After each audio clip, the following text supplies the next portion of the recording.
इसमें आज क्लास में बात करेंगे कि सबसे पहले मेंस का नोट्स कैसे बनाना है। जब आप जेपीएससी या फिर यूपीएससी बीपीएससी परीक्षा को लिखते हैं तो मेंस का नोट्स कैसे तैयार करना है, आंसर का फॉर्मेट क्या होना चाहिए, पैराग्राफ में होना चाहिए, पॉइंट वाइज होना चाहिए, क्या सभी क्वेश्चन पर एनालिसिस जरूरी होता है, सभी क्वेश्चन पर उसको पिक्चर के द्वारा पिक्टोरियल मेथड से फ्लो चार्ट से क्या दिखाना ज़रूरी होता है, इस पर बात करेंगे।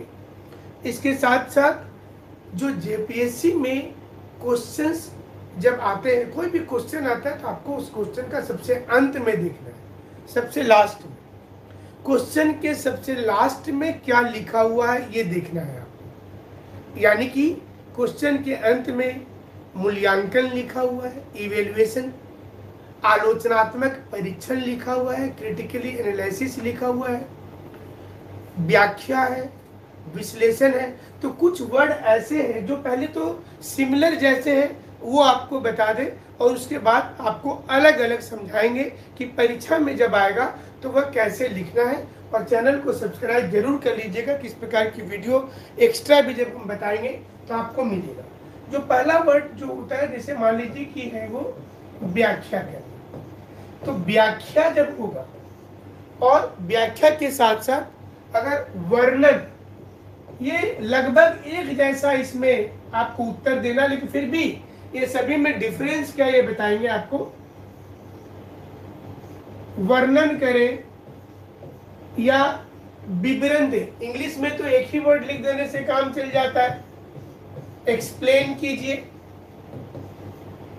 एक्सप्लेन कीजिए बोल दिया जाता है। प्रकाश डालिए, अगर क्वेश्चन में रहता है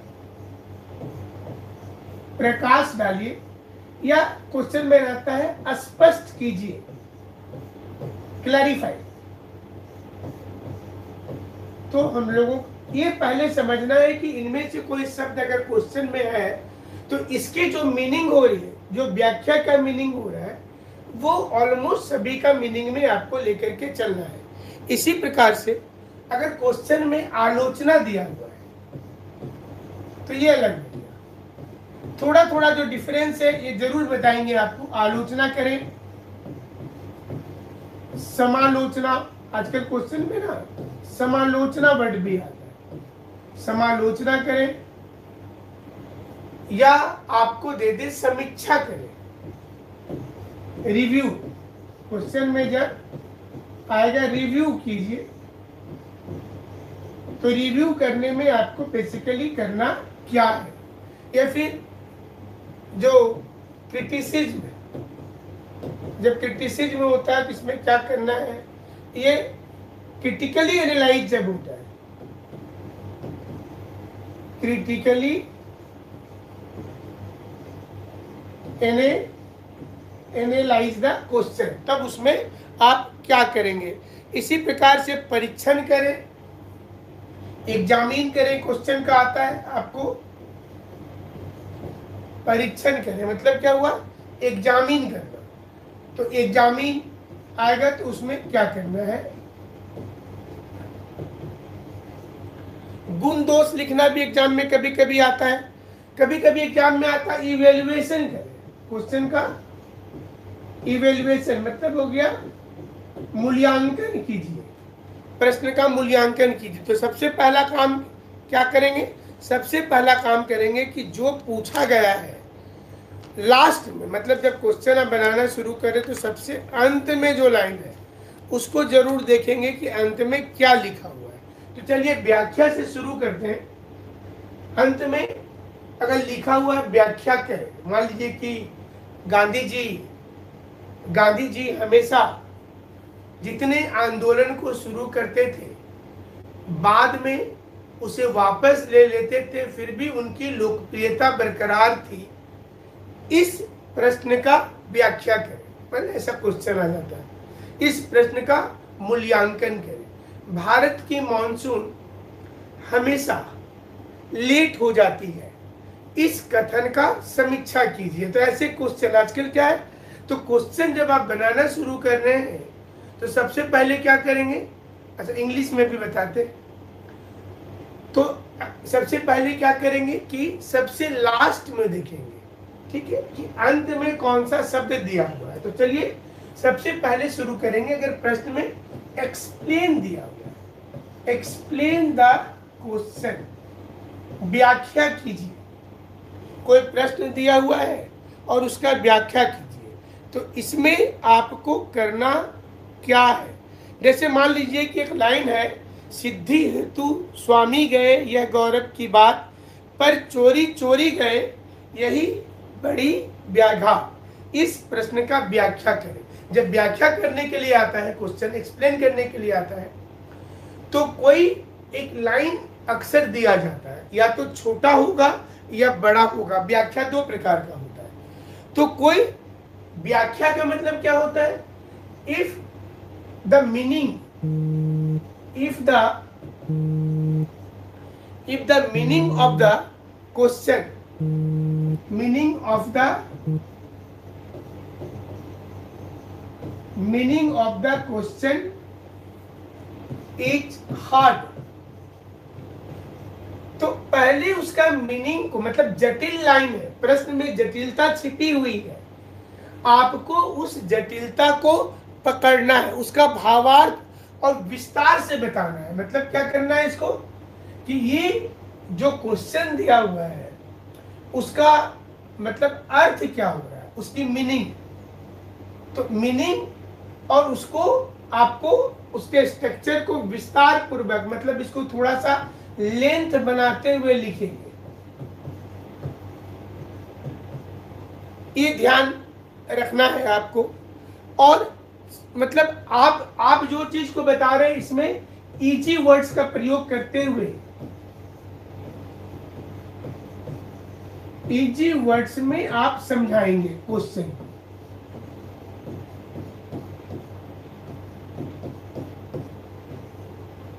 आप इजी वर्ड्स में समझाएंगे क्वेश्चन को, तो इसमें अपना दृष्टिकोण, जिसको आप बोल सकते हैं संस्कृत की भाषा में टीका टिप्पणी करना बोलते हैं, तो आपका व्यू है ना, योर व्यू। जब आपको व्याख्या करने के लिए बोला जाएगा तो उसमें आपका व्यू भी बताना जरूरी है। आप क्या चाहते हैं, मतलब आपको ये प्रश्न, जैसा हमने बताया आपको कि अगर क्वेश्चन में कोई लाइन दे दिया गया है, जो लाइन हमने बताया कि सिद्धि हेतु स्वामी गए यह गौरव की बात, पर चोरी चोरी गए यही बड़ा व्याघात, तो इसकी व्याख्या करें। तो आपको क्या करना है पहले, कि देखिए इसमें वो भावार्थ छिपा हुआ है क्वेश्चन में, कि अच्छी बात है कि वो ज्ञान प्राप्ति के लिए भगवान बुद्ध के बारे में बोला जा रहा है कि वो गए, लेकिन उनकी समाज और पत्नी की पीड़ा को बताया जा रहा है कि वो चोरी चोरी चले गए। शायद वो बोल करके जाते तो पारिवारिक बंधन में बंध जाते। आपकी व्यू क्या है, इस क्वेश्चन पर आपका व्यू क्या है ये बताना है। कोई पद होगा, कोई श्लोक का व्याख्या किया जाता है, मतलब जो हिंदी में बोलते हैं ना अलंकार या हार्ड वर्ड, और कोई समानांतर मतलब लाइन होता है, तो उसमें तुलना करना जरूरी होता है। जब एक्सप्लेन करते हैं तो you have to compare the given line.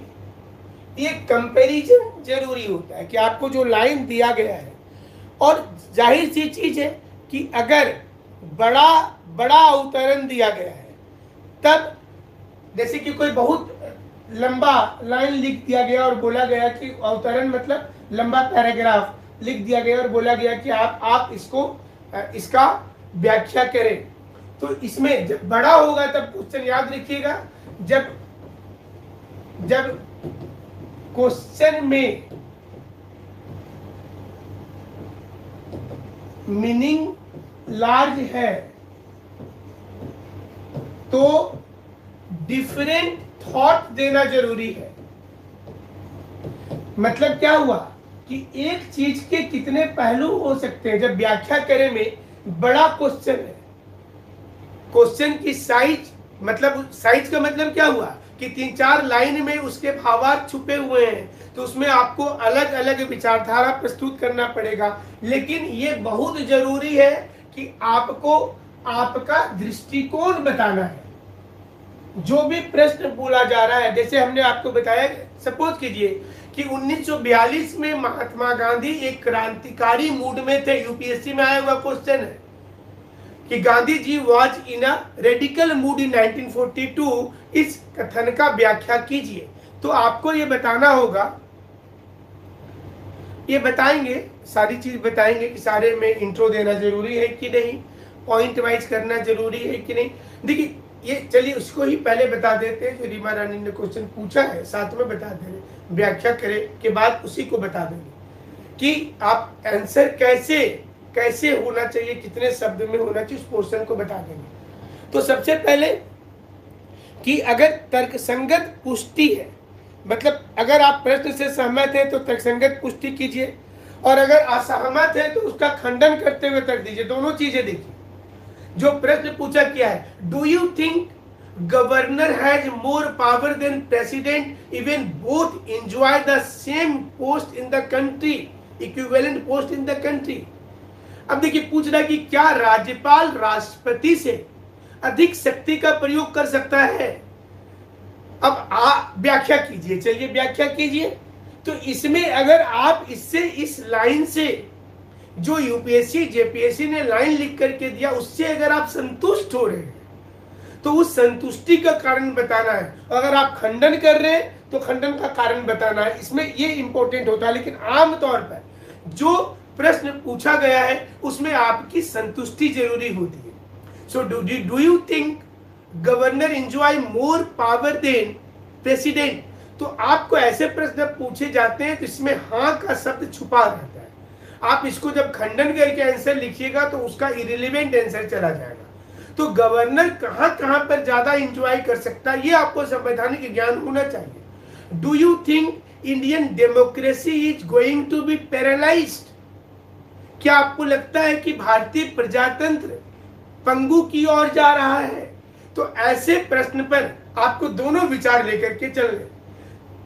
अगर आप ना बोलते हैं तो तर्क संगत उत्तर दीजिए, क्यों, और अगर आप हाँ बोलते हैं तो तर्क संगत उत्तर दीजिए। तो ये व्याख्या करे में बहुत इंपॉर्टेंट होता है कि आपको गुण दोष करते समय समीक्षा थोड़ी सी कर देना चाहिए। अगर प्रश्न से आप सहमत होते हैं तब अनेक विचारों का समावेश भी कर सकते हैं। और ऐसे क्वेश्चन पर जल्दी किसी ऑथर का नाम नहीं लिखना है।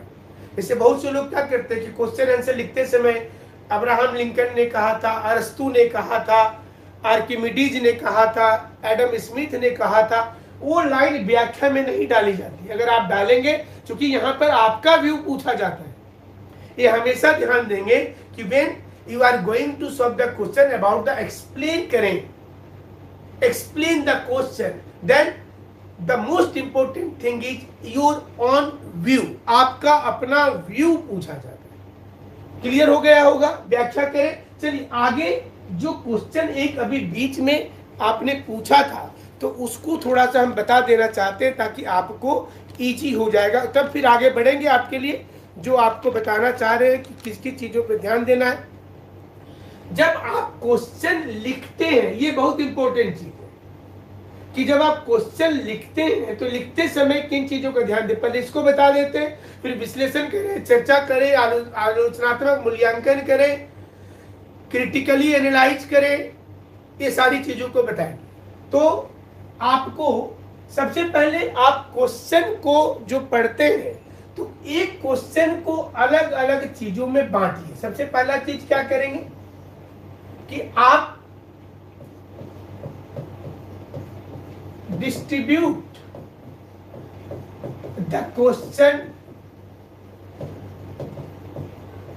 इन, आप लोग के पास कोई क्वेश्चन है तो लिख करके भेजिए जल्दी से, हम उसको साथ ही साथ बता देंगे। कोई भी क्वेश्चन है तो डिफरेंट पार्ट।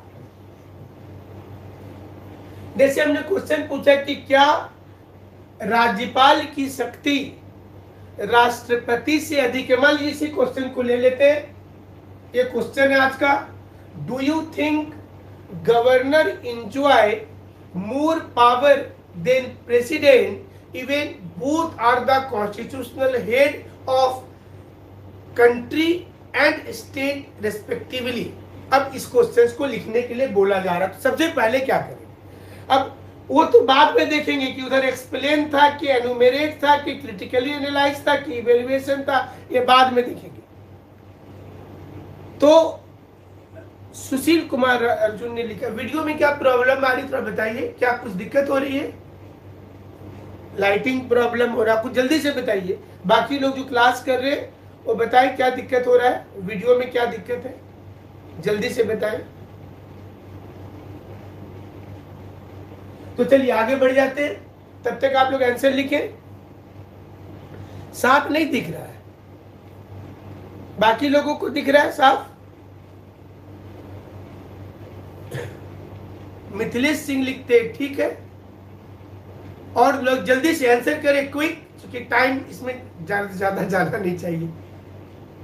क्लियर है? रीमा रानी लिख रही है क्लियर है, सुजाता राय लिख रही है ठीक है, बलराम साहू क्लियर है, सुनील कुमार ठीक है, विवेक चंदन क्लियर नहीं है लिख रहे, मुकुल ठीक है, प्रियंका ठीक है, परमानंद ठीक है, दीपाली क्लियर है। तो मतलब इतने लोगों में से काफी लोग क्लास में जुड़े हुए हैं और ज्यादा लोगों का बोलना है ठीक है। तो अभी ठीक ही मान करके चलते, एक दो लोगों का प्रॉब्लम हो रहा है, थोड़ा मतलब नजदीक कर दे कैमरा को, ये तो किया ही जा सकता है। लीजिए हो गया, और नजदीक कर दे रहे अभी ठीक है।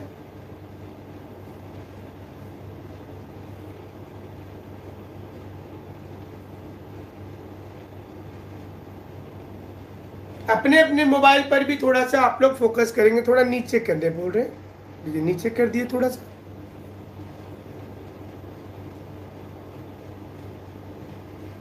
ठीक है ना।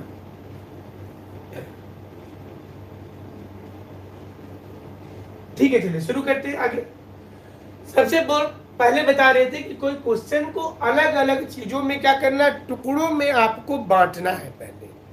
तो इसको मतलब एक बोला जाता है कि सिनॉप्सिस, मतलब जो पहले तो इसमें सबसे पहले जो क्वेश्चन पूछे थे उसमें क्या क्या चीज आ रहा है, तो पहले आपको कभी भी लिखने में शुरू कर दीजिएगा। मेंस में क्वेश्चन देखे लिखना शुरू कर दिए तो बहुत दिक्कत होता है। तो सबसे पहले क्या करना है कि जब distribution of question in different parts, तो सबसे पहले उसके लिए बोला जाता है कि जैसे कि एक सिनॉप्सिस भी बनाया जाता है। सिनॉप्सिस का मीनिंग क्या होता है कि जो डिफरेंट पॉइंट है आपके दिमाग में, जो डिफरेंट पॉइंट है वो पॉइंट को पहले आप एक जगह पर कहीं पर लिख लीजिए। ये बहुत इंपॉर्टेंट चीज आपको बता रहे हैं जब मेंस का क्वेश्चन लिख रहे हैं। और इसके बाद तीसरा चीज होता है कि आप जैसे कहीं जाते हैं पार्टी में, तो सज सवर के क्यों जाते हैं बताइए? आपको लगता है कि वहां इतने लोग रहेंगे तो आपको लोग देखे, तो आपकी कॉपी को टीचर देखे, इसके लिए क्या करना चाहिए? तो एट्रैक्शन, कॉपी में एट्रैक्शन आपको रखना है कि वो टीचर कभी भी कॉपी से दूर जाना ही नहीं चाहे, वो एट्रैक्टिव होना चाहिए। तो सबसे पहला चीज, अब क्वेश्चन का डिस्ट्रीब्यूशन बोल रहे थे, जो क्वेश्चन, अब क्वेश्चन को ले लेते हैं कि क्या राज्यपाल की शक्ति राष्ट्रपति से ज्यादा है, जबकि राज्यपाल की नियुक्ति राष्ट्रपति करते हैं और संवैधानिक हेड दोनों अपने अपने स्थान पर हैं। सबसे पहला चीज क्या करना है, इसमें कौन कौन है? इसमें है गवर्नर, प्रेसिडेंट, और इसमें कौन है? कॉन्स्टिट्यूशन। हम लोगों को उत्तर इसी पे रखना है। और तीसरा है एग्जाम्पल। देखिए ऐसे समझना है। और वो जो आपको बोले ना कि क्वेश्चन के लास्ट में जो दिया हुआ है, व्याख्या करे कि विश्लेषण करे कि विवेचना करे, वो तो बाद में देखना ही है कि उसमें क्या बोला है। फिलहाल आपको जो क्वेश्चन है उसको कैसे तोड़ना है, इसको तोड़ दिए। तोड़ने के बाद आपके दिमाग में जो कुछ आ रहा है, देखिए एग्जाम्पल में हमेशा कोशिश कीजिएगा रिसेंट, अब आप बाबा आदम जमाना का एग्जाम्पल दीजिएगा, बहुत ज्यादा महत्वपूर्ण नहीं रहता है कि 1952 में केरल में ऐसा हुआ था, वो सिर्फ एक रेफरेंस हो सकता है। लेकिन आज सपोज कीजिए आप एग्जाम्पल में सबसे रिसेंट एग्जाम्पल क्या होगा, बंगाल का आएगा। तो वेस्ट बंगाल में जो गवर्नर जगदीप धनखड़ जी ने जिस प्रकार से स्टेप लिया है, क्या उनकी विवेक शक्ति है या फिर वो ऐसे ले रहे हैं? तो आपको सबसे पहले गवर्नर के बारे में कौन कौन से आर्टिकल में ये आपको लगता है कि इनकी शक्ति छुपी हुई है, तो आप पहले तो यहाँ शॉर्ट फॉर्म में, जैसे आपको बताया कि सिनॉप्सिस बनाइए, डिफरेंट पॉइंट लिखिए, तो वो यहाँ पर आप अपने दिमाग में जो आता है उस वक्त में आपको लगता है कि 163 इंच से जुड़ा हुआ है, 164 इंच से जुड़ा हुआ है, 155 इंच से जुड़ा हुआ है, 156 इंच से जुड़ा हुआ है, 200 नंबर आर्टिकल इनसे जुड़ा हुआ है, 353 इंच से जुड़ा हुआ है, 356 इंच से जो जुड़ा हुआ है एक जगह लिख दे। और राष्ट्रपति का कहां कहां पर कौन से आर्टिकल है वो लिख लिए। अब संविधान हमारा क्या कहता है, संविधान हमारा क्या कह रहा है? संविधान ये बोल रहा है कि अगर गवर्नर जब तक लिखित रूप से नहीं देगा आदेश निर्देश, तब तक राष्ट्रपति शासन नहीं लगाएंगे। संविधान हमारा ये कह रहा है कि कोई डिस्प्यूटेड बिल को गवर्नर राष्ट्रपति के पास भेज सकता है। संविधान हमारा ये कह रहा है कि जब किसी भी पार्टी को बहुमत नहीं मिला हो तो गवर्नर की विवेक की शक्ति हुई है। झारखंड में मधुकोड़ा के केस में देखिए कि एक व्यक्ति पर उनका विवेक लगा कि एक आदमी निर्दलीय होकर के भी सरकार बना सकता है, तो उन्होंने दे दिया मौका। अब ये जब आप ये आपको बताए, पहले पॉइंट को लिख लेना है, 2 मिनट लगेगा। कभी हड़बड़ा करके क्वेश्चन लिखना शुरू मत करिएगा, कभी नहीं। उसके बाद क्या करें, जब आप ये सारे पॉइंट्स को 2 मिनट का समय देंगे, लिख लिए, और लिखने के बाद में ये समझना है कि क्या पूछना चाहता है। मेरे क्वेश्चन जब डिस्ट्रीब्यूशन आप कर रहे थे तो एग्जामिनर पूछना क्या चाह रहा है ये समझना बहुत जरूरी है। अगर आप वो नहीं समझेंगे तब तो बहुत ज्यादा दिक्कत हो जाएगा। कितना तार्किक प्रश्न है, और सभी लाइन, जैसे इस लाइन में गवर्नर और राष्ट्रपति दोनों इंटर रिलेटेड है, तो जब इंटर रिलेटेड क्वेश्चन हो जाता है तो दोनों का तुलना करना जरूरी हो जाता है। तो आप जब पॉइंट लिख लिए और इसके बाद अब आपके पास प्रामाणिकता क्या है, मतलब आपको रिलेवेंट, देखिए इसमें बोला जाता है कि आप जब आपस में भी आप लोग फ्रेंड सर्किल में बात करते हैं तो कोई बहुत ज्यादा किसी चीज पर बोल रहा है तो आप बोलते हैं कि कोई ठोस तर्क नहीं दे रहा है। ठोस तर्क आप मांगते क्या है कि एकदम मतलब मजबूती के साथ ऐसा कुछ बताइए कि जो लगे कि हाँ आपका दमदार तर्क है। तो आप जब क्वेश्चन में जब आप तर्क डालेंगे तो वो इंपॉर्टेंट होना चाहिए। और जो दूसरा चीज ध्यान रखना है क्वेश्चन लिखते समय, शब्द सीमा का, जो शब्द सीमा आपका है ये 20% तक वेरीज करेगा तो कोई बहुत बड़ा दिक्कत नहीं होता है। एग्जामिनर कभी भी शब्द को गिनता नहीं है बैठ कर, लेकिन साइकोलॉजी उसके पास इतनी स्ट्रांग है कि कॉपी को देख करके समझ जाता है कि कितना वर्ड होगा। बात को समझिए, अगर जेपीएससी मेंस लिख रहे और कहीं पर दिया हुआ है कि 200 वर्ड्स में आप लिखें, तो अगर आप 220 वर्ड लिखते हैं तो कोई दिक्कत नहीं है, 190 भी लिखते हैं तो दिक्कत नहीं है। और अगर 40 नंबर वाला क्वेश्चन को लिख रहे हैं तो कम से कम 700-800 वर्ड आपको लेकर के जाना है। क्यों, अगर उससे ज्यादा लेके जाइएगा तो आपका कोई क्वेश्चन छूट जाएगा, ये भी ध्यान दीजिएगा। अगर आप 1200 वर्ड में लिख दे रहे हैं किसी का आंसर तो आप में मत सोचिएगा ज्यादा नंबर आएगा, वो नुकसान हो जाता है। क्योंकि अब क्या है कि कम शब्दों में आपको बताना, तो 20% का एरर चलता है, ये ध्यान रखिएगा।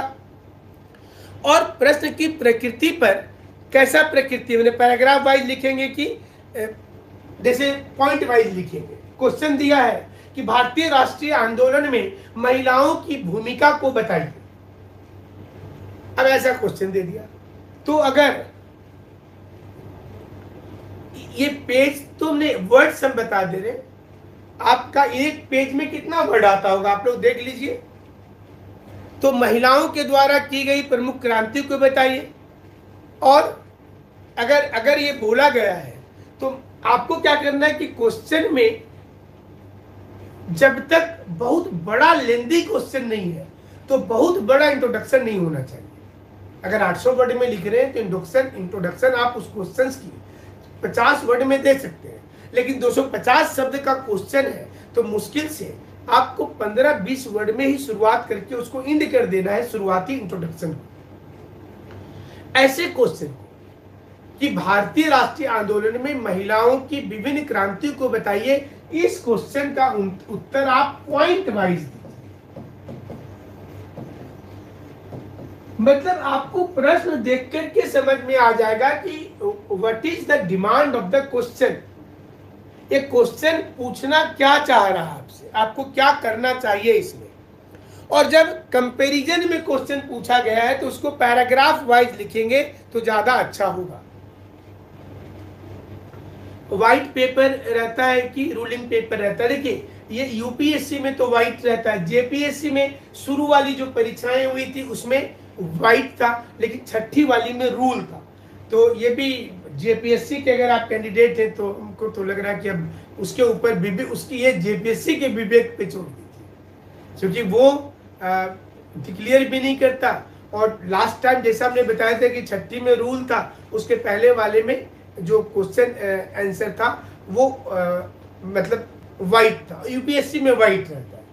तो चलिए आगे बढ़ते कि निबंध और विश्लेषण में अगर क्वेश्चन है कहीं पर ऐसे आपको लिखना है और विश्लेषण करने बोला गया तो उसमें फ्लो चार्ट नहीं बनाना। ये भी इंपॉर्टेंट है कि आप क्वेश्चन में फ्लो चार्ट कब बनाएंगे, जब क्वेश्चन निबंध के रूप में हो, आप एक थरोली ऐसे लिख रहे हैं या विश्लेषण करने के लिए बोला गया है तो वैसे क्वेश्चन पर आपको फ्लो चार्ट सामान्य रूप से छोड़ देना चाहिए। कुछ लोग पूछते हैं कि सर क्या अंडरलाइन कर सकते हैं क्वेश्चन को, तो आप कर सकते हैं अंडरलाइन, और 2 कलर लेकर के चाहिए आप एग्जाम में, एक ब्लैक और एक ब्लू। और आप सारी चीजों को कभी अंडरलाइन लिमिट में होना चाहिए। जब आप अंडरलाइन करेंगे तो ये लिमिटेड होना चाहिए। अगर आप पूरे क्वेश्चन पर अंडरलाइन कर देते हैं तो इसका इंपॉर्टेंस ही खत्म हो गया। तो हाईलाइट करना, आप अगर पूरे एक पेज में 2-3 जगह करेंगे तो वो ज्यादा अट्रैक्टिव होता है, लेकिन आप अगर 10 जगह करेंगे तो कोई देखेगा ही नहीं फिर। तो ये ध्यान रखिएगा कि आप अंडरलाइन सेकेंड कलर से 2 कलर यूज कर सकते हैं तो उसको आप करेंगे। दूसरा क्या है कि आपके अगर हैंडराइटिंग अच्छी है, अगर आपकी हैंडराइटिंग अच्छी है तो इससे आपकी कॉपी में एक साइकोलॉजिकल बेनिफिट मिलेगा। अच्छी हैंडराइटिंग अच्छी योग्यता की निशानी है, महात्मा गांधी ने कहा था। आपको ये बहुत जरूरी है कि आप प्रैक्टिस कीजिए, क्योंकि अगर शुरू में कोई चीज अच्छा दिखता है तभी वो बिकता है। आप ऐसे समझ लीजिए, आप बाजार में कोई भी सामान खरीदने जाते हैं तो पहले पैकेजिंग देखते हैं कितना अच्छा है। तो आपका हैंडराइटिंग पैकेजिंग इंडस्ट्री है, सोचिए। तो आपको हैंडराइटिंग सुधारना है। ये छोटी छोटी चीजें, लेकिन आपकी कॉपी अच्छी नहीं दिखेगी तो चेक करना भी कोई नहीं चाहेगा। आप ही सोचिए टीचर है और 10 बच्चे की कॉपी चेक करने बैठे हैं, तो वैसे कंडीशन पर जिसकी कॉपी बहुत सुंदर दिख रहा है, वो लिखा है गलत, लेकिन सुंदरता के लिए आप उससे बात उसकी कॉपी को देखेंगे। और कोई बहुत खिचपिच लिखा है, 15 जगह काट दिया, स्याही उसमें लग गया, तो फिर आपका हाँ, महात्मा गांधी की हैंडराइटिंग अच्छी नहीं थी, आप ठीक बोल, इसलिए उन्होंने बताया था कि अच्छी हैंडराइटिंग अच्छी योग्यता की निशानी। और आपको लाइन को आकर्षक छोड़ना है जहां पर जरूरत है, और ऐसा लय बनाना है। मतलब यहाँ पर एक चीज और इम्पोर्टेंट हो जाता है कि लय बनाना। मैंने आपको एक के साथ, मैंने पहला लाइन के साथ, ये पहला पैराग्राफ के साथ दूसरा पैराग्राफ, ये एक लय में नजर आ रहा है। जैसे आप पिक्चर देखते हैं या कोई सीरियल देखते हैं तो आप देखिएगा कि उसमें एक लय नजर आता है, और जब एक लय में चीजें होती हैं तो आपको देखने में अच्छा लगता है। लेकिन वो हेप्पा जड़ हो कहीं से, जब, इसलिए हमने बोला ना शुरू में पॉइंट लिखिए। जैसे होता है कि स्टूडेंट की दिक्कत क्या आती है कि आप क्वेश्चन लिखना शुरू कर दिए, आंसर लिखना, और जैसे आंसर लिखना शुरू किए जो जो याद था लिख दिए। जब एंड कर रहे हैं क्वेश्चन को तो लास्ट में याद आया दिमाग में कि अरे दो तो इंपॉर्टेंट पॉइंट हमारा छूट गया, तो आप क्या करते को लास्ट में डाल देते। मतलब क्वेश्चन जब एंड हो रहा है और उस समय में आप वो पॉइंट को डाल रहे हैं तो कोई यूजलेस हो जाता है ना। पिक्चर में एंड के बाद कोई सीन दिखाए कि छूट गया था एक बेंगलोर का सीन तो गड़बड़ा जाएगा। तो देखिए, हाइलाइटर से ज्यादा अच्छा होगा कि आप पेन लेकर के जाए, हाइलाइटर को लेकर के मत जाइए, उसके जगह पर आप पेन यूज कीजिए और अंडरलाइन करिए। हाइलाइटर उतना इंपॉर्टेंट नहीं रहता है मेंस एग्जाम में, उतना अच्छा उसका इमेज नहीं रहता है। तो ये प्रेजेंटेशन था और आपको जो बता रहे थे उस पर आ जाते हैं। यहां तक क्लियर है ना? क्वेश्चन को लिखते समय क्लियर है? हाँ, कर सकते हैं, व्हाइटनर का यूज कर सकते हैं जहां जहां जरूरत हो, लेकिन वो सारी चीजें मतलब गलत इम्पैक्ट देती है। मतलब ये भी ध्यान बहुत जरूरी है। देखिएगा, मतलब अगर चीजों को तोड़ करके फिर जोड़ा जाए तो वो थोड़ा सा गड़बड़ दिखता है, तो आप यूज कर सकते हैं, बट ये ध्यान रखना है कि ऐसी नौबत नहीं आने दी जाए। आप मेंस के विद्यार्थी हैं तो आप मेंस के लिए जब आप लिख रहे हैं, आप जब मेंस लिख रहे हैं तो आपको ध्यान देना है कि आप ऐसे शब्द का चयन कीजिए जो बहुत ज्यादा हार्ड भी नहीं हो। बहुत से लोगों को लगता है कि बहुत हार्ड वर्ड लिखेंगे तो दिक्कत आएगी, दिक्कत नहीं होगा, लेकिन हार्ड वर्ड मत लिखिएगा और बहुत ज्यादा सस्ता वर्ड भी नहीं लिखना है। ऐसी भाषा हो जो कम से कम टीचर को समझ में आ जाए, ये जरूरी होता है। तो चलिए आगे बढ़ जाए। अगला जो व्याख्या बताए थे आपको, कभी कभी क्वेश्चन में विवेचना शब्द होता है। विवेचना कीजिए, इंग्लिश में शायद इसको एनुमेरेट कहते हैं।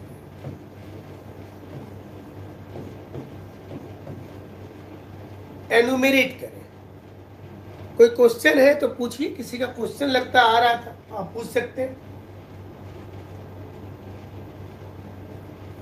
या इसको बता लेंगे उसके बाद पूछिएगा, ये भी कर सकते हो। तो विवेचना करें, अगर एग्जाम में आता है कि क्वेश्चन का विवेचना कीजिए। स्वदेशी आंदोलन लॉर्ड कर्जन की गलतियों का परिणाम था, कथन की विवेचना करें। Swadeshi movement is the outcome of decision of Lord Curzon, enumerate the question. अब ऐसे आ गया क्वेश्चन, विवेचना करे बोल दिया।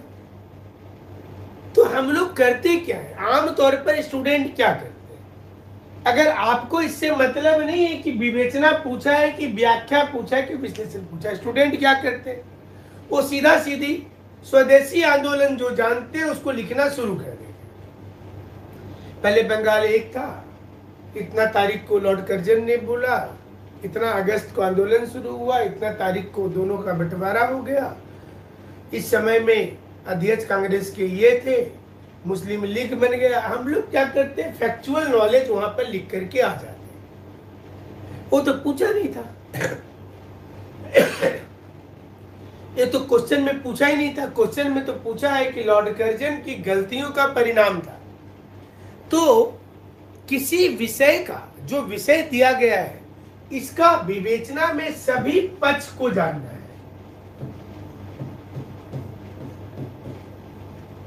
मतलब all the direction of question.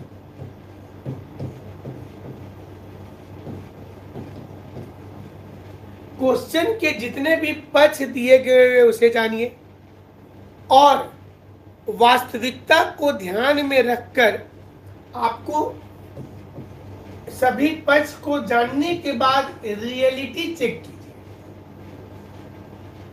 जब विवेचना रहे तो क्वेश्चन के सभी पक्ष को जानने के बाद उसकी दोनों चीज सत्य असत्य का विचार, मतलब आपको ये बताना है कि सही मतलब ट्रूथ वर्सेस अनट्रूथ, सत्य या असत्य का जो विचार है उसके बीच को बैलेंस करके उत्तर लिखना है। सही क्या है, गलत क्या है, आप सकारात्मक और नकारात्मक दोनों तथ्य को बताना है। ये जरूरी होता है। विवेचना में स्टेप बाय स्टेप चलेंगे। अब कभी सिंपल लाइन देखिए आ जाता है कि डर के साये में प्रजातंत्र, डेमोक्रेटिक फेयरनेस। अब इतना आपको विवेचना करना है, इसी कथन का बोल दिया विवेचना करने के लिए। कोई एक छोटा सा लाइन लिख करके विवेचना कर दीजिए। आपको इसमें क्या करना है, पहले प्रजातंत्र के बारे में बताते हुए आज की रियलिटी क्या है ये बताना है। इसमें यह भी बताना है कि क्या प्रजातंत्र का हम लोगों ने मिसयूज किया है, प्रजातंत्र में कॉन्स्टिट्यूशन ने क्या कहा है और लोगों ने क्या समझा है, संविधान ने जो कहा है क्या लोगों ने उसको समझा है। इसलिए ऐसे क्वेश्चन पर हर पॉसिबिलिटी को बताया जाता है। आपको ऐसे क्वेश्चन पर कोशिश करना है कि every how to protect democracy, तो इसकी जो भी पॉसिबिलिटी होगी उस क्वेश्चन पर उसको बताएंगे।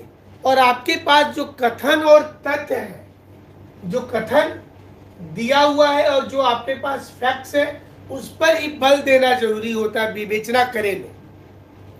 इसलिए हमने शुरू में बताया था कि क्वेश्चन को तर्क वितर्क और अनुसंधान, मतलब आप अगर डेमोक्रेसी को बचाने की बात कर रहे हैं तो हाउ कैन यू प्रोटेक्ट, अगर आपको मौका दिया जाएगा तो आप सोचिए कि आप कैसे बचाइएगा ताकि पक्षपातपूर्ण निर्णय नहीं हो और सही डेमोक्रेसी हो, जो ट्रू डेमोक्रेसी जिसको बोला जाता है कि लोगों का मत हो। अगर भारत में आप देखिएगा तो ट्रू डेमोक्रेसी कहाँ है। अगर कोई चुनाव होता है विधानसभा का, उसमें अगर 10 से 15 कैंडिडेट इलेक्शन लड़ते हैं और पूरे एरिया में 5 लाख मतदाता हैं तो किसी को 1 लाख वोट आता है, बाकी को 70,000 75,000 आया है तो 1 लाख वाला जीत गया। लेकिन उसके अगेंस्ट में उस एरिया में 4 लाख लोग खड़े हैं, वो 4 लाख एक चीज पर फोकस नहीं थे, तो वो तो ट्रू डेमोक्रेसी नहीं है, ये तो डेमोक्रेसी अगर आप देखिए तो फॉल्स डेमोक्रेसी में हम लोग जी रहे हैं। वो कैसे ठीक होगा जब 100% मतदान किया जाए, जब 2 पार्टी सिस्टम आ जाए, तभी ना होगा। जैसे उन्होंने क्वेश्चन भेजा है कि अशोक और अकबर में कौन सर्वश्रेष्ठ था, तुलनात्मक विवेचना कीजिए। तो इसमें जो शुरू में ही बताए कि ऐसे क्वेश्चन को स्टेप बाय स्टेप लेकर के चलना है, दोनों के गुण दोष को बताना है और गुण दोष के बताने के साथ में मतलब सकारात्मक और नकारात्मक दोनों पक्ष को रखिएगा। अशोक के अंदर पॉजिटिविटी क्या थी, अकबर के अंदर पॉजिटिविटी क्या थी और दोनों के अंदर नेगेटिविटी क्या था, ये भी बताना है। और ये बताने के बाद में अंत में आपको अपना व्यू डालते हुए निष्कर्ष लिखा जाता है, ये विवेचना में करना है। और अगर क्वेश्चन में ये पूछता है कि आप प्रश्न का एनालिसिस कीजिए, मतलब कि विश्लेषण करें,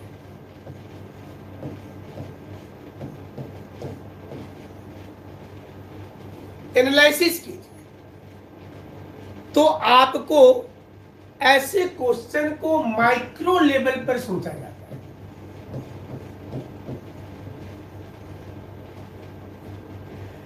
जैसे मान लीजिए कि dowry is a big problem, ऐसा बोल दिया। पॉवर्टी, सपोज कीजिए कि गरीबी को बोल दिया कि गरीबी एक अभिशाप है, इस कथन का विश्लेषण करें। अब ऐसे क्वेश्चन को आपको क्या करना, माइक्रो लेवल पर सोचना है। किसी भी चीज में ऐसे क्वेश्चन पर क्या, क्यों, कब, कैसे, ये जरूर सोचिएगा। व्हाट, व्हाई, व्हेन, हाउ, ये क्वेश्चन पर जरूर सोचिएगा। कहां, आप इस प्रश्न पर जब भी विश्लेषण दे तो इतने चीजों पर विचार करिएगा उस क्वेश्चन के बारे में। और इसके साथ साथ आपको छानबीन करना है, सोचना। जब एनालिसिस करते हैं ना तो आप सोचिएगा कि आप सीआईडी वाले हैं, इस क्वेश्चन के लिए आप सीआईडी बन गए माइक्रो लेवल पर। इसलिए हमने बोला माइक्रो लेवल पर गरीबी क्या है, क्या ये एक अभिशाप है, गरीबी का विश्लेषण करें। तो छानबीन करने का मतलब क्या होता है, जब छानबीन कीजिएगा तो वास्तविकता तक आप जाइएगा ना। शुरू करना है क्वेश्चन को, आप सावधान इंडिया सीरियल देखते हैं तो शुरू करना है क्वेश्चन को और फिर अंत में ओरिजिनलिटी तक लेकर के जाना है। इसलिए विश्लेषण में ये सारी चीजें पहले खोजिएगा। क्वेश्चन में विश्लेषण करें, अगर दिया है क्या, क्यों, कब, कैसे, कहां। गरीबी अगर हम लोग तय कर रहे, गरीबी पर विश्लेषण कर रहे हैं तो गरीबी क्या है, देखिए क्या है, क्यों है, कैसे शुरू हुआ, गरीबी में भारत में इफेक्ट किन चीजों का है, कंपैरेटिव गरीबी क्या है, एब्सोल्यूट गरीबी क्या है, और इसमें कितने लोग इफेक्टेड हैं, कैसे इसको दूर करेंगे। देखिए ओरिजिनलिटी तक जाएंगे ना लास्ट में। तो विश्लेषण का मतलब ही होता है स्टेप बाय स्टेप। ऐसे क्वेश्चन पर अगर आप फ्लो चार्ट का प्रयोग करते हैं तो अच्छा माना जाता है, क्योंकि आप इसमें आप फ्लो चार्ट से भी बता सकते हैं ऐसे क्वेश्चन को। फ्लो चार्ट का मतलब क्या होता है कि आप एक डायरेक्शन का तीर का निशान बनाते हुए चीजों को प्रदर्शित कर रहे हैं। लिखने के साथ साथ, लेखन शैली के साथ साथ एक फ्लो डायग्राम चार्ट से भी बताएंगे तो ये बेहतर माना जाता है।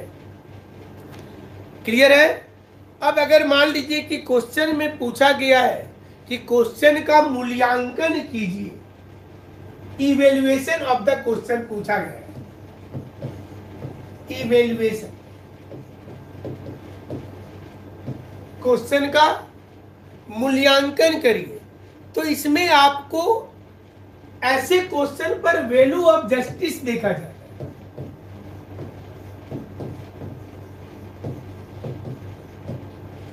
वैल्यू ऑफ जस्टिस मतलब आप कितना इंपॉर्टेंट दे रहे हैं। Subject is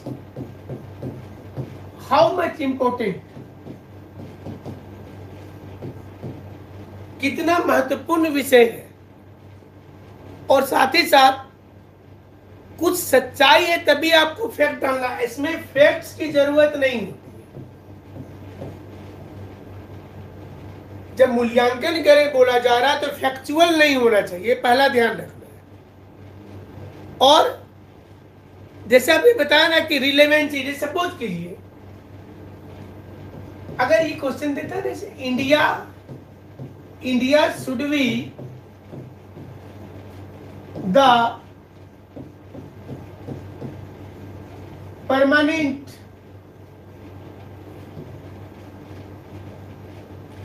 member of United Nations Security Council,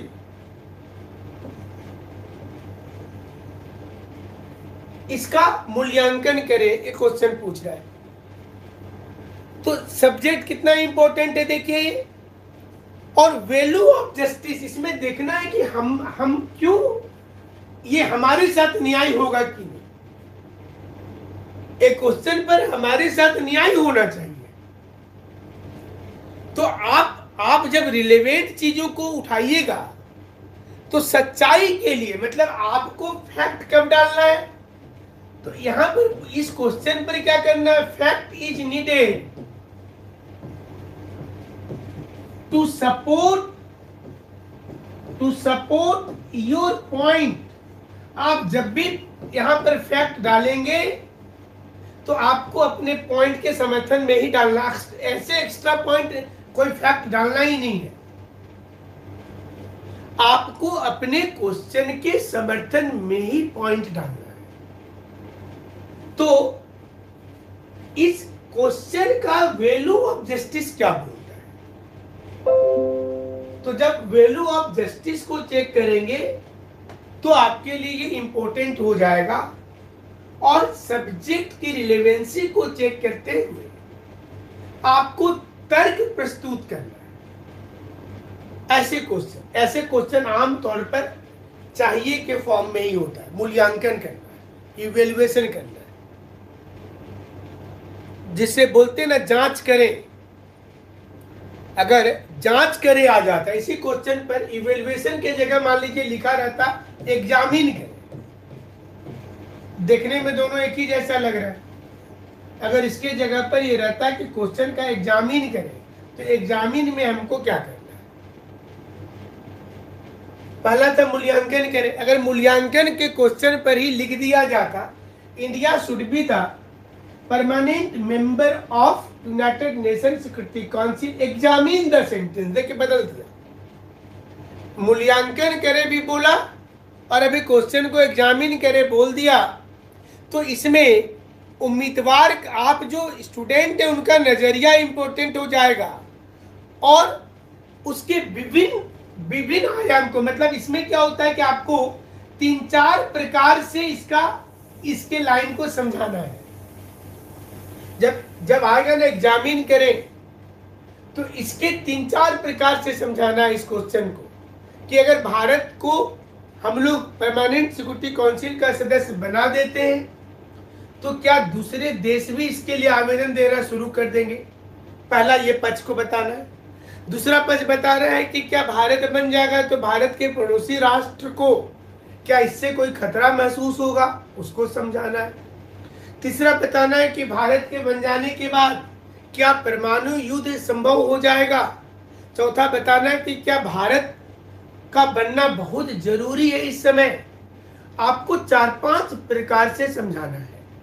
जब 4-5 प्रकार से समझाएंगे तो ये उसी क्वेश्चन का क्या हो गया, ये परीक्षण हो गया। जब मूल्यांकन कर रहे थे तो मूल्यांकन में क्या करना था कि सब्जेक्ट के इंपॉर्टेंस को समझते हुए हमारे साथ न्याय हो।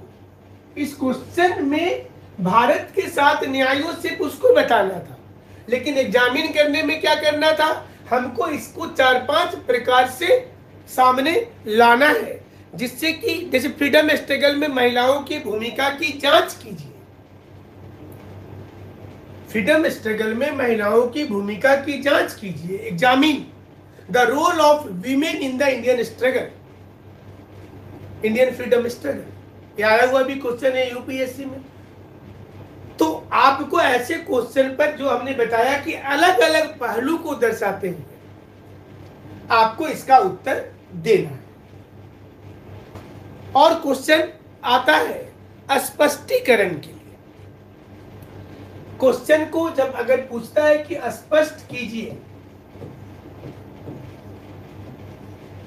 क्वेश्चन में अगर पूछा जाता है स्पष्ट कीजिए, तो इसमें आपको यह बताना है कि why the question is important and your view is also important. स्पष्ट करने में your view is important.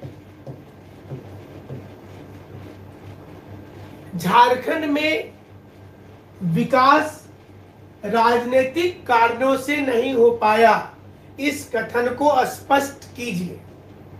Question, Jharkhand में विकास राजनीतिक कारणों से नहीं हो पाया, इस कथन को स्पष्ट कीजिए। Jharkhand will not get development only due to its political states and circumstances. Clarify the sentence. तो अब क्या बोलता है, इस क्वेश्चन पर आप जो व्यू दे रहे हैं, आपकी व्यू इंपॉर्टेंट है यहां पर, और उसके समर्थन में आप क्या बोलना चाहते हैं, आपका दृष्टिकोण क्यों सही है।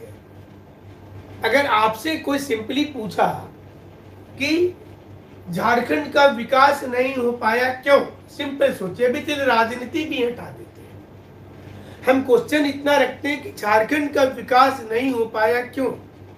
कोरोना के रोकथाम में सरकार विफल रही है, स्पष्ट कीजिए। कोरोना के रोकथाम में सरकार विफल रही है, स्पष्ट कीजिए। Government becomes failure to stop corona virus, clarify. तो आपका अलग अलग व्यू आएगा, कोई केंद्र को जिम्मेवार बताएगा, कोई राज्य को बताएगा, कोई जनता को बताएगा, कोई प्रशासन को बताएगा, कोई बिजनेसमैन को बताएगा, कोई सिस्टम को बताएगा, कोई चाइना को बताएगा। आपका अभी व्यू अलग अलग हो जाएगा। आप अगर 50 आदमी से खड़ा करके पूछिए तो 50 लोग नहीं बोलेगा, सब अलग अलग लोग बोलेगा। भारत में भाषा के आधार पर राज्यों को रोककर दूसरे आधार पर बनाना चाहिए, फिर इस पर अलग अलग तर्क आएगा। तो यहां पर बोला जा रहा है कि आप सभी कोई का तर्क है, सभी तर्क के बावजूद आपका तर्क ही महत्वपूर्ण क्यों है।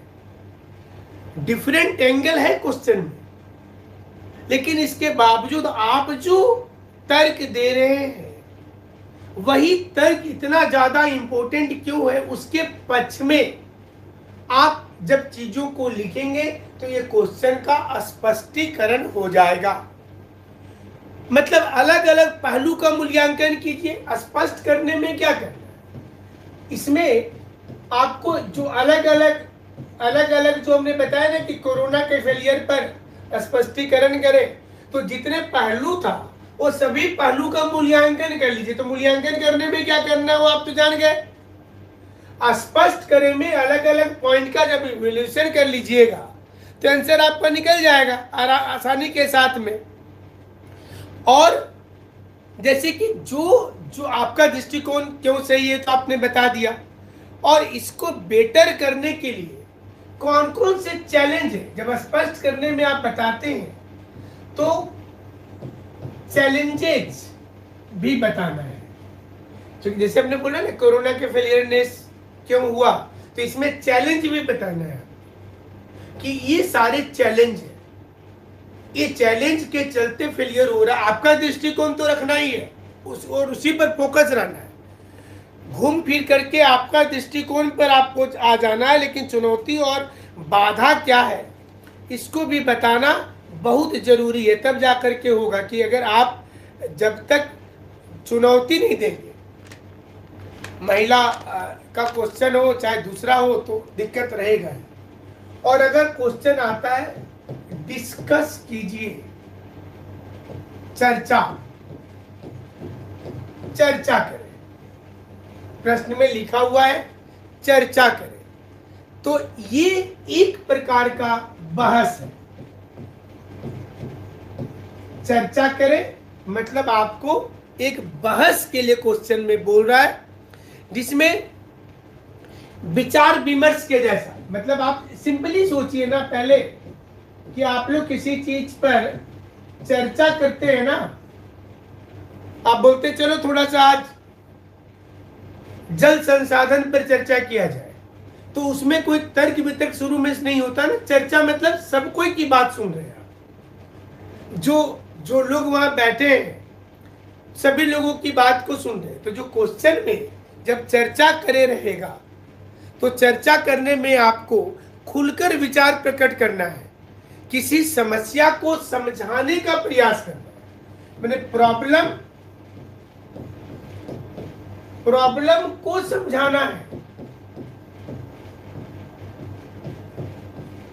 आप इसमें हर चीज को बता सकते हैं जो आपको लगता है कि फैक्ट्स भी बताना चाहिए, या कुछ संबंध एक दूसरे के बीच में हम बताने का कोशिश करते हैं कि ऐसा क्यों हो रहा, जो दिख रहा है वो नहीं है, ये कुछ और। अब चर्चा करने में बोलते हैं ना कि आजकल ऐसा दिख रहा है, तो आप इसमें कुछ गूढ़ चीज भी बताते हैं कि नहीं, ये एक्चुअली में ये वाली प्रॉब्लम ये है। बंगाल में हिंसा जो हो रही है और जो टीवी चैनल्स दिखा रहे हैं, तो आप क्या बोलते हैं, ये मैटर नहीं है कि बंगाल में सिर्फ हिंसा हो रहा है, ये मामला कुछ और है, वहां राष्ट्रपति शासन की ओर जा रहा है। देखिए, आप ऐसे चर्चा करें, जो दिख रहा है उसके पीछे भी कुछ छुपा हुआ होता है। तो जब चर्चा करे आता है प्रश्न में, तो जो दिखता है वो नहीं है, आपको समझना है कि उसमें कुछ चीजें हैं, वो चीज को पकड़ना है चर्चा करे में। इसलिए चर्चा जब की जाती है, चाहे गांव में या शहर में, तमाम एंगल पर बातचीत होता है, हर चीज पर होता है। तो ये भी आपको जानना जरूरी है कि जब चर्चा करे आएगा तो कोई विषय को विस्तार रूप से बताना, तथ्य के आधार पर खोज करना, आप इसमें जितना फैक्ट्स डाल सकते हैं, चर्चा करे में फैक्ट्स जरूरी हो जाते हैं। और जब आप एग्जाम में फैक्ट्स लिखेंगे तो बेटर आजकल माना जाता है कि आप योजना और कुरुक्षेत्र का अगर जिक्र कर दें, क्योंकि गवर्नमेंट की ही नॉर्म से या एनसीईआरटी रिसेंट में कोई चीज आपने पढ़ाई किया तो स्रोत बताइएगा जरूर, क्योंकि हो सकता है ना आप नया कोई डेटा लाए, वो झारखंड सरकार के बजट का डेटा है, भारत सरकार के बजट का डेटा है, लेकिन हो सकता है एग्जामिनर को भी नहीं पता, जरूरी नहीं है कि उनको पता होगा।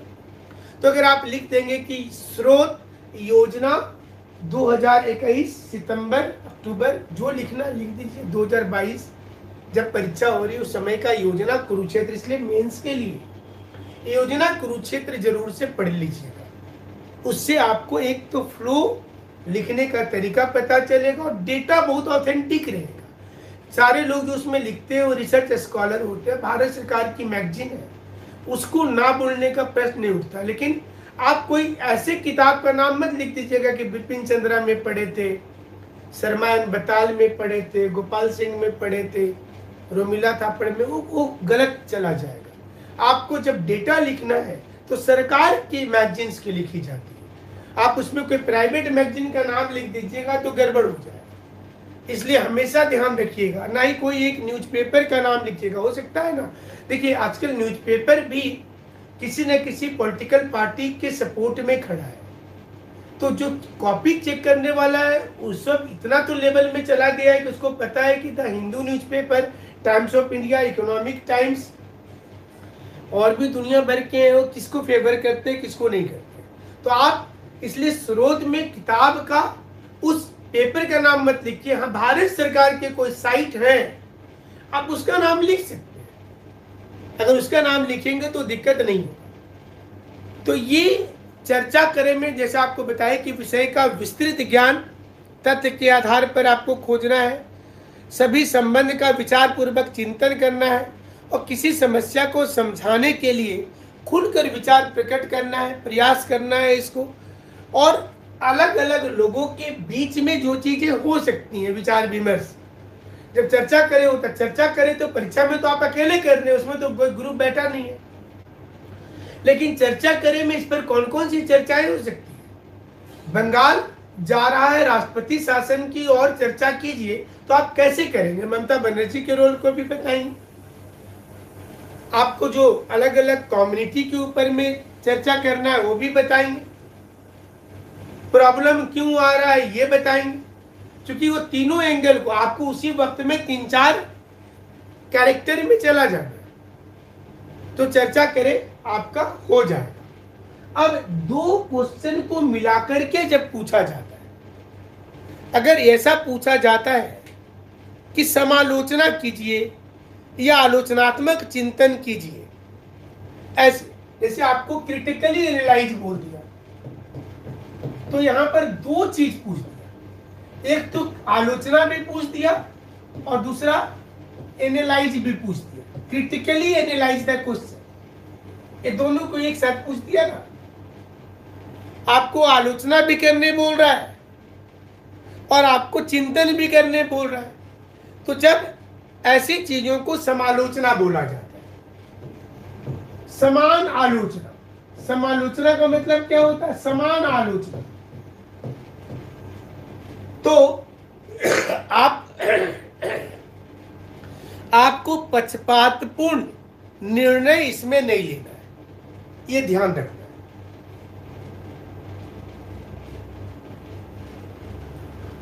आप इसमें पक्षपातपूर्ण निर्णय नहीं लेंगे, तार्किक आधार पर बात करेंगे। जैसे कोई बिल आता है ना, अभी बहुत अच्छा क्वेश्चन है, किसान बिल। तो जो किसान बिल है, फार्मर बिल जो आया, अब इस क्वेश्चन का बोल दिया क्रिटिकली एनालाइज कीजिए। देखिए क्वेश्चन बन गया कि भारत सरकार के द्वारा हाल में पारित किया गया किसान बिल पर आलोचनात्मक परीक्षण करें या समालोचनात्मक व्याख्या करें, जो भी चीज दे दिया। व्याख्या बाद में आ रहा है, विश्लेषण बाद में आ रहा है, चिंतन बाद में आ रहा है, पहले क्या आ रहा है? आलोचना। तो इस क्वेश्चन पर पक्षपातपूर्ण रहित, मैंने हो सकता है कि आप बोलेंगे नहीं किसान गलत कर रहा है, हमारे प्रधानमंत्री ठीक है, ये आपके मन के अंदर तो हो ही सकता है ना। तो आदमी जब आर्गुमेंट करता है तो वो एक साइड में खड़ा रहता है। तो जैसे कोई बिल आता है तो इसका पक्ष क्या है और इस बिल का निगेटिव क्या है, आपको देखिए दोनों चीज करना है ना। इसमें आप दोनों चीज कीजिएगा तब तो समालोचना करेंगे। गांधी जी के व्यक्तित्व का समालोचनात्मक परीक्षण कीजिए। परीक्षण तो बाद में होगा ही, लेकिन गांधी जी के अंदर अच्छाई और बुराई, तो आपको आप बोलेंगे गांधी जी में बुराई नहीं था, तो आपको कुछ चीजें तो बतानी पड़ेगी ना वहां, कि गांधी जी जब राजनीति में आए तो वो जो पेशेंस की बात कर रहे थे वो डेवलप तो किए नहीं किसी के अंदर। कहीं पर उन्होंने स्वयं से अगर निर्णय दिया, उन्होंने ठीक लिखा, इक्वल वैल्यू देना है, आपको इक्वल वैल्यू देना, ठीक बताया। अच्छा, योजना कुरुक्षेत्र किताब ना, अब तो नेट का जमाना है सुजाता जी, उसमें देख लीजिएगा, मिल जाएगा, उससे देख लीजिए। मैंने आजकल तो किताब दुकान वाले, चूंकि देखिए हम इसको बता करके आपके क्वेश्चन का उत्तर देते हैं ना।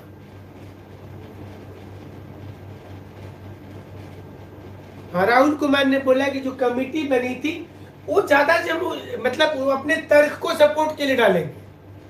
जब आप तर्क को सपोर्ट के लिए डालेंगे तो उसमें डाल सकते हैं आप, क्योंकि लक्ष्य, आपके क्वेश्चन का लक्ष्य क्या है ये देखना है, उसका गुणदोष क्या है देखना है। और सबसे बड़ा चीज ये कि समालोचना में लोक कल्याण और आदर्शवाद क्या छिपा हुआ, ये इंपॉर्टेंट है क्वेश्चन का। आप जो क्वेश्चन कर रहे, लेकर के चल रहे, इसमें ज्यादा निगेटिव नहीं रहना है। What is the welfare concept hidden in the question? उसके अच्छाइयों में वेलफेयर कहां छुपा हुआ है? भारत सरकार की कोई योजना चलाई जा रही है, उसका समालोचनात्मक बोलना है, तो समालोचना में बताना है इसको, ये गलत है नहीं बोलना है, इसको करने में कठिनाई है, ये होने में कठिनाई है, लेकिन इसमें वेलफेयर कहां छुपा हुआ है वो उस क्वेश्चन से आपको निकाल लेना है एनालिसिस में हमेशा। अच्छा, बहुत लेट है आप राजकेश्वर जी, आपका सही में लेट है, 1 घंटा लेट है आप क्लास में। तो बहुत से लोग आज नहीं जुड़े हैं, लेकिन आपको क्लास में लाइव ही रहना चाहिए सारे लोगों को, बाद में देख करके उतना ज्यादा फायदा नहीं होता है। तो ये एक प्रकार का क्या है, ये एक प्रकार का टीका व्याख्या है, सोचिएगा। टीका मतलब टीका टिप्पणी, कोई चीज पर कोई आदमी कुछ करता था, आप बोलते हैं ना ज्यादा टीका टिप्पणी मत करो। गांव घर में क्या होता है, कोई आप काम कर रहे हैं, कोई 10 आदमी आकर के बोलना शुरू कर देते हैं, ऐसे पंडाल बनेगा तो ये हो जाएगा, तुम लोग ये, तो आप क्या बोलते हैं कि ज्यादा टीका टिप्पणी मत कीजिए जाइए। ये टीका टिप्पणी है। समालोचना क्या है? टीका टिप्पणी है। संस्कृत में इसको टीका टिप्पणी बोलते हैं। तो राइटर जो है वो अनुभव के आधार पर जिस चीजों का वर्णन करता है उसका दृष्टिकोण समझाता है। ऐतिहासिक, सामाजिक, व्याख्यात्मक, सैद्धांतिक, ये सारी चीज को, इसमें व्यक्तिगत मनमुटाव को छोड़कर लिखना है। ये हमेशा ध्यान दीजिएगा, जब आप समालोचना करते हैं तो गांधी जी के हम कितने बड़े भी विरोधी हो, सुभाष चंद्र बोस के कितने बड़े भी विरोधी हो, लेकिन आपकी व्यक्तिगत मनमुटाव को हटाकर उनकी अच्छाई को सामने लाना, उससे लाभ क्या हो रहा है ये समझना। इसलिए, और आजकल क्वेश्चन में ये बहुत ज्यादा देगा, समालोचना करना मतलब समान आलोचना करना, तो उसका पक्ष भी बताना है आपको। इसलिए आप सैद्धांतिक कुछ बताइए, उसमें निर्णय के लिए बताइए, व्याख्यात्मक बताइए, और प्रभावशाली आलोचना करें। आलोचना भी कीजिए तो प्रभावशाली कीजिए। और अगर क्वेश्चन में थोड़ा सा अंतर होता, अगर यही क्वेश्चन समीक्षा के लिए आता है तब रिव्यू करिए। समीक्षा करने आ गया तो समीक्षा करने आ गया तो जो जैसा है उसका जांच पड़ताल करना। देखिए, इसमें आपको अपने सब कुछ नहीं करना है। मतलब आपको जैसा दिया गया है, जो जिस रूप में है, जो जैसा है उसकी जांच पड़ताल कीजिए। जैसे आपको बोला जाता है कि इस किताब की समीक्षा करें, तो आपको समीक्षा के बाद अपना निर्णय देना जरूरत होता है। इसमें अपने साइड से इसमें क्या करना है, इसमें योर व्यू, ये कोशिश कीजिएगा कि जीरो हो। समीक्षा करे में आपका व्यू नहीं है चाहिए, जो दिया गया है उसका समीक्षा करिए, और आपको व्यू ना देकर के अंत में समीक्षा में निर्णय होता है। आप देखते हैं ना, कोई केस का अनुसंधान चल रहा है, आप डिमांड करते हैं कि आपके साथ गलत हुआ है, तो पुलिस क्या बोलती है? सुपरविजन कमेटी बना रहे जो रिव्यू करे, समीक्षा करने। तो समीक्षा करने में क्या है, जो फैक्ट्स था, आप घटना स्थल पर थे नहीं थे, जो जैसा है, हम नया कुछ नहीं डाल सकते, जो जैसा है उसी पर सोचना है, उसी बिंदु पर आपको रहना है। तो जब क्वेश्चन पर समीक्षा दिया जाता है तो जो दिया गया है उस पर आपको अपना ब्रेन नहीं लगाना है अलग से, उसी पर सोचिए, उसी पर निष्कर्ष निकालिए। और समीक्षा करे पर निष्कर्ष निकालना जरूरी है, जरूर ध्यान दीजिए। जब आप क्वेश्चन का समीक्षा कर रहे हैं तो आपको इसका अंत में कंक्लूजन देना मस्ट है, नहीं तो क्वेश्चन में फायदा नहीं। कंक्लूजन जरूरी है। ये गुण दोष तो आप बताते हैं, लेकिन आपको बहुत ज्यादा इसमें नहीं बोलना, ये भी ध्यान देना। कभी कभी मूल्यांकन या आलोचनात्मक मूल्यांकन आ जाता है क्वेश्चन में कि आप क्रिटिकली इवैल्यूएट कीजिए। देखिए कैसे कैसे क्वेश्चंस आजकल, इतने बच्चे भी तेज हुए हैं कि बहुत ज्यादा एग्जामिनर घुमा घुमा करके क्वेश्चन देता है, लेकिन बच्चे भी उतने स्मार्ट आजकल हो गए हैं कि सारी चीज को जानते हैं, उसको लिख पाते हैं जा करके। इसमें एक कथन के मूल्य को समझना है। आपको देखना है कि जो लाइन दिया गया है, इसका उस लाइन का ऑल टाइम वैल्यू या प्रेजेंट वैल्यू,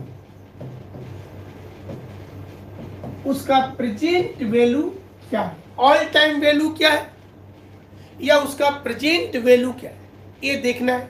वर्तमान महत्व को समझना है और आज के समय में इसकी उपयोगिता क्या है। मतलब जो भी चीज पूछा जाता है ना, रिलेवेंसी विथ टुडेज सिनेरियो। इसलिए ऐसे क्वेश्चन पर इसका आलोचनात्मक, इसलिए बोला गया ना क्रिटिकली इवेलुएट कीजिए। अब जैसे देखिए, भारत की कानून ब्रिटिश आधारित अर्थव्यवस्था पर, ब्रिटिश आधारित व्यवस्था पर अपनाया गया है।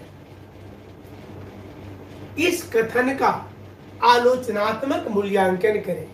पहला तो ऑल टाइम वैल्यू इस लाइन का क्या है, इसकी प्रेजेंट वैल्यू क्या है। बहुत से कानून ऐसे हैं जो आउटडेटेड हो चुके हैं, क्या वहां पर परिवर्तन की जरूरत है। ये सारी चीजों के पक्ष को देखते हुए निर्णय लेना है, तो वो आलोचनात्मक मूल्यांकन होगा, तब उसमें आलोचनात्मक मूल्यांकन करेंगे। तो ये अलग अलग पहलू है जिसको लेकर के चलना है। आप लोग क्लास सुबह में 8 बजे जो आपकी चल रही है रेगुलर चलेगी। कोशिश करना है कि आप मेंस के क्वेश्चंस को लिखने सीखें, ये आज आपको बताए। और डेली कम से कम 2 क्वेश्चन लिखिए, भले गलत हो। क्वेश्चन को आप हमको सैटरडे को लिख करके व्हाट्सएप में भेजिए, सैटरडे को। टेलीग्राम पर भी भेज सकते हैं हमको। किसकी क्या प्रॉब्लम रही ये आपको अगले क्लास में बताएंगे। और जो चैप्टर पढ़ाई हो रहा है उससे संबंधित अगर क्वेश्चन भेजेंगे तो ये आपके लिए फायदा और हमारे लिए भी ठीक होगा। मान लीजिए कि आपका शुरुआत करते हैं लोक प्रशासन,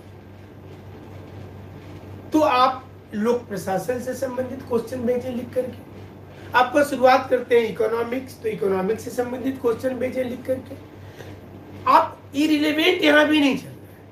अगर आप मान लीजिए कि इरिलेवेंट चल रहे हैं तो इरिलेवेंट में क्या होगा कि आपको दिक्कत हो जाएगी। तो हम सारे एग्जाम से क्वेश्चन भी उस चैप्टर के बता देंगे कि मेंस में अभी तक क्या आया है अलग अलग वर्षों में, आप उसको कैसे लिख पाएंगे। दूसरी चीज ये कि जो एडवांस नोट्स आपको भेजी जाएगी, फ्लो चार्ट नोट्स, वो आपको अपने सीखना है।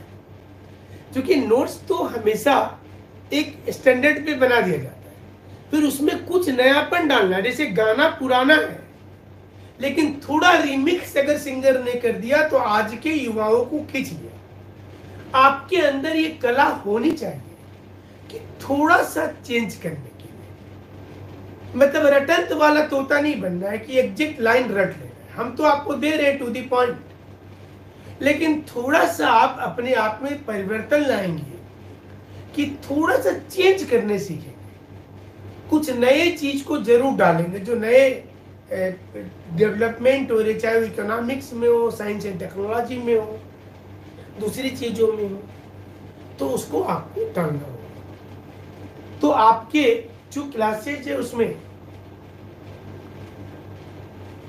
ज्योग्राफी, हिस्ट्री और लोक प्रशासन की क्लासेज और आधा जो इकोनॉमिक्स की क्लासेस तो हम ही लेंगे।